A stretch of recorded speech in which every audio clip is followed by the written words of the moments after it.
Hello नमस्कार दोस्तों, स्वागत है आपका अभिज्ञान में। आज के इस वीडियो में हम देखेंगे कि इंद्रियों की उत्पत्ति किस प्रकार होती है, वो इंद्रियां इस प्रकृति में कैसे प्रवेश करती हैं, वो इंद्रियां किसका भाग है, किससे उत्पन्न होती है, कैसे वो इस शरीर को, इस प्रकृति को अनुभव करने के लायक बनाती हैं। क्योंकि इन ज्ञानेंद्रियों और कर्मेंद्रियों के बिना हम कुछ भी नहीं है, हम इस प्रकृति से सर्वथा अलग हैं। इसीलिए अद्वैत में और दूसरे दर्शनों में इस प्रकृति को माया कहा गया है, यानी कि ये कुछ भी नहीं है, सब कुछ अद्वैत है।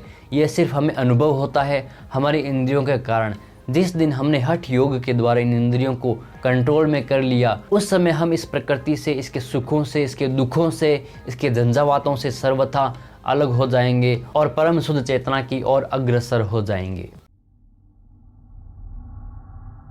अब देखते हैं कि ब्रह्मसूत्र में और मुंडक उपनिषद में इंद्रियों की उत्पत्ति के बारे में क्या लिखा हुआ है। ब्रह्मसूत्र के दूसरे अध्याय के चौथे पाद में लिखा है कि तथा प्राणः, यानी प्राण शब्दवाच्य इंद्रियां परमेश्वर से ही उत्पन्न होती हैं। जिस प्रकार आकाश आदि पांचों तत्व और अन्य सब परब्रह्म परमेश्वर से उत्पन्न होते हैं, उसी प्रकार समस्त इंद्रियां भी उसी परमेश्वर से उत्पन्न होती हैं। मुंडक उपनिषद में स्पष्ट लिखा गया है कि इस परब्रह्म परमेश्वर से ही प्राण, मन, समस्त इंद्रियां, आकाश, वायु, ज्योति, जल और सबको धारण करने वाली पृथ्वी उत्पन्न होती है। जैसा कि मैं अपने पिछले कई वीडियोस में इस ब्रह्मांड की उत्पत्ति की जो थ्योरी हमारे उपनिषदों में आई है उस पर बात कर चुका हूं और कई श्लोकों के बारे में आपको बता चुका हूं। वहां पर एक श्लोक आता है बहुश्याम प्रजाये, यानी वो परमात्मा इस प्रकृति को, इस ब्रह्मांड को उत्पन्न करता है और उसी को अपने आप में फिर से विलय कर लेता है।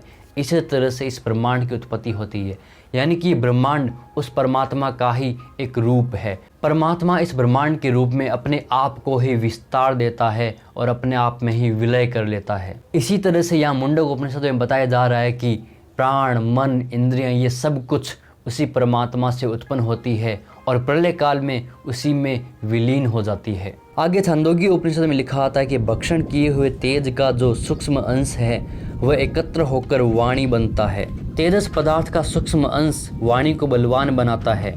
यहाँ खाए हुए अन्न से मन की और पिए हुए जल से प्राणों की उत्पत्ति बताई गई है। ब्रह्मसूत्र में आकाश आदि तत्वों के पहले इंद्रियों की उत्पत्ति कही गई है। यहाँ पर बताया जाता है कि इस प्रकृति से ही बाद में इंद्रियों और प्राण का पोषण होता रहता है।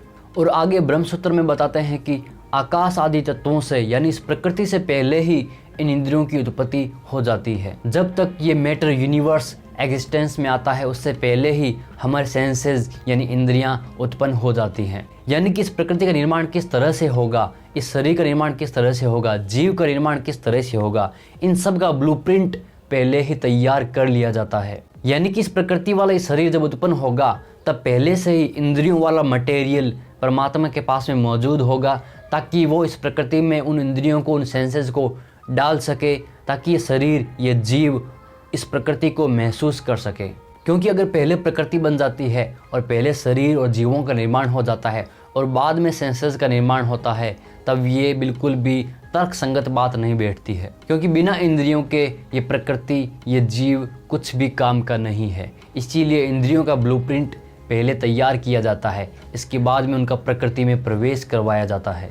शतपथ ब्राह्मण में ऋषियों के नाम से इंद्रियों का 5 तत्वों की उत्पत्ति से पहले होना कहा गया है, तथा मुंडक उपनिषद में भी इंद्रियों की उत्पत्ति 5 भूतों से पहले बताई गई है। जो 5 महाभूत हैं, जल, वायु, अग्नि, आकाश और पृथ्वी, इन सब से पहले इंद्रियों की उत्पत्ति होती है। यानी कि ये 5 महाभूत तो इस प्रकृति के अंश हैं, इस प्रकृति के एलिमेंट हैं। इनसे पहले ही इंद्रियों की उत्पत्ति हो जाती है, जो कि सूक्ष्म शरीर के अंतर्गत आती है। छांदोग्य उपनिषद में आता है कि उन 3 तत्व रूप देवताओं में जीवात्मा के सहित प्रविष्ट होकर उस ब्रह्म ने नाम रूपात्मक जगत की रचना की। यहाँ जगत की उत्पत्ति ब्रह्म के प्रवेश पूर्वक बताई गई है।